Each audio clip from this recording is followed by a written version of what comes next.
فاسألوا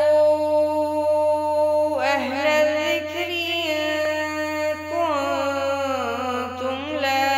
تعلمون۔ السلام علیکم ورحمۃ اللہ وبرکاتہ۔ سوال کیا گیا کہ اگر آدمی کے پاس کیش کی زکوٰۃ ہے تو کیا وہ اس زکوٰۃ کے بدلے میں، اس پیسوں کے بدلے میں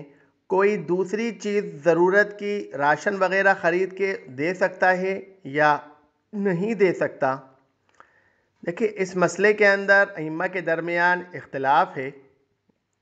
احناف کے ائمہ اس بات کے قائل ہیں کہ اگر کوئی شخص زکوٰۃ کے پیسوں کے بدلے میں راشن یا ضرورت کا سامان دیتا ہے تو اس میں کوئی حرج نہیں ہے، وہ دے سکتا ہے۔ بعض ائمہ اس بات سے اختلاف کرتے ہیں اور وہ کہتے ہیں کہ بغیر کسی مصلحت کے اگر آدمی زکوٰۃ کے پیسوں کو تبدیل کرتا ہے اور اس کے بدلے میں راشن وغیرہ دیتا ہے تو وہ جائز نہیں ہے۔ وہ کہتے ہیں کہ مصلحت اگر اس طرح کی ہے کہ آدمی پاگل ہے یا آدمی میں عقل نہیں ہے یا آدمی اس پیسے کو صحیح استعمال نہیں کرے گا، وہ فضول خرچی کر دے گا، اس طرح کا اگر معاملہ ہے تو اس صورتحال کے اندر زکوٰۃ کے پیسوں کو تبدیل کر کے راشن، کپڑا وغیرہ کچھ بھی دیا جا سکتا ہے۔ لیکن اگر ایسی کوئی صورتحال نہیں ہے، اس کے باوجود بھی آپ اسے تبدیل کر رہے ہیں اور زکوٰۃ کے پیسوں کے بدلے میں راشن، کپڑا وغیرہ دے رہے ہیں تو وہ کہتے ہیں کہ یہ جائز نہیں ہے۔ آپ کے اوپر یہ ذمہ داری عائد نہیں ہوتی کہ آپ ان کی ضروریات کو دیکھیں، آپ کو اپنی زکوٰۃ کی رقم کو مستحقین تک پہنچانا ہے۔ اب وہ اس پیسے کا جو چاہے وہ کرے، اگر وہ چاہے تو دوسری اپنی ضرورت پوری کر سکتا ہے، اسے راشن کی ضرورت ابھی نہ ہو، اسے کپڑے کی ضرورت ابھی نہ ہو، اسے دوسرے کسی کا قرض دینا ہو، تو بس آپ کی جو ذمہ داری عائد ہوتی ہے تو وہ کہتے ہیں کہ کیش کی جو نقدی رقم ہے اس کی جو زکوٰۃ ہوگی اس کو آپ تبدیل نہیں کر سکتے۔ شیخ عثیمین رحمۃ اللہ علیہ سے پوچھا گیا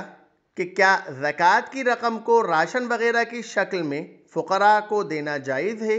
تو شیخ عثیمین رحمۃ اللہ علیہ نے جواب دیا کہ ایسا کرنا جائز نہیں ہے، اس لیے اس کی زکوٰۃ نقدی کی شکل میں ہی دی جائے گی۔ اس کے بعد شیخ عثیمین رحمۃ اللہ علیہ کہتے ہیں نقدی کی زکوٰۃ نقدی کی شکل میں ہونا لازمی ہے اور راشن وغیرہ کی شکل میں صرف اسی وقت دیا جا سکتا ہے جب غریبوں کی طرف سے یا تو مطالبہ کیا جائے آپ سے کہ مجھے فلاں چیز لا کے دے دینا، تو اس وقت بھی وہ کہتے ہیں کہ تبدیل کرنے میں کوئی حرج نہیں ہے۔ شیخ الاسلام ابن تیمیہ رحمۃ اللہ علیہ کہتے ہیں کہ گائے، بکری اور فصل وغیرہ کی جو زکوٰۃ ہے وہ بغیر کسی ضرورت کے اور بغیر کسی مصلحت کے نقدی کی صورت میں دینا ممنوع ہے۔ تو شیخ بن باز رحمۃ اللہ علیہ کہتے ہیں کہ اگر زکوٰۃ کے مستحق لوگوں کی مصلحت کو سامنے رکھا جائے تو نقدی رقم کے بجائے سامان، کپڑا، راشن وغیرہ دینے میں کوئی حرج نہیں ہے، لیکن آپ کو یہ چیز دیکھنا ہے کہ اس کی مصلحت کیا ہے، کیا وہ پاگل ہے یا وہ کم عقل ہے یا وہ ذہنی طور پہ اتنا اچھا نہیں ہے کہ وہ اس پیسے کو صحیح طرح سے خرچ کر پائے، تو اس حالت کے اندر آپ اس کو تبدیل کر سکتے ہیں۔ تو بعض ائمہ حالات کے طور پر اس کو جائز قرار دیتے ہیں، مصلحت کے طور پر اس کو جائز قرار دیتے ہیں، لیکن بعض ائمہ بغیر مصلحتاً بھی اس کو جائز قرار دیتے ہیں کہ اس میں کوئی حرج نہیں ہے، زکوٰۃ کے پیسوں کو تبدیل کر کے سامان وغیرہ دیا جا سکتا ہے۔ وآخر دعوانا ان الحمد للہ رب العالمین۔